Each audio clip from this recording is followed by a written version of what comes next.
কি হয়েছে? বাচ্চাটি কানে শুনতে পারে না। কানে শুনতে পারে না? কানে মানে শুনতে ওর বয়স পারে না। কত? বয়স 17 মাস। 17 মাস হ্যাঁ, বয়স। হ্যাঁ। মানে আপনারা কবে জানতে পারলেন কানে শোনে না? জানতে পেরেছি 15 মাস বয়সে ওর। 15 মাস বয়সে? হ্যাঁ। মানে আজকে ওর 17 মাস মানে 2 মাস থেকে 2 জানতে মাস পেরেছেন। হ্যাঁ। মানে চিকিৎসা করাননি কোথাও বাইরে? চিকিৎসা করিয়েছি শিলিগুড়ি, কোচবিহার, তারপর ব্যাঙ্গালোর নিয়ে গিয়েছি। তো কি বললো সেখান থেকে? সেখান থেকে বলেছে ডাক্তার যে সার্জারি করতে লাগবে।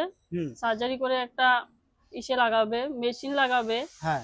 যেটা আমাদের এখানে পাওয়া যায় না, বাইরের থেকে আনতে লাগে মেশিনটা। আচ্ছা, মানে কত সেটা দাম বলছে? সেটার দাম বলেছে 20 লক্ষ টাকা। 20 লক্ষ টাকা? 20 লক্ষ টাকা, যেটা আমাদের সামর্থ্যের বাইরে। সামর্থ্যের বাইরে। হ্যাঁ, সবার কাছে অনুরোধ এটাই যে আমাদের সাহায্য করুক। আমরা সাহায্য না করলে বাচ্চাটাকে আমরা চিকিৎসা করাতে পারবো না। মানে না হলে সারা জীবন আমার মেয়েটা বোবা হয়ে থাকবে চিকিৎসা না হওয়ার কারণে।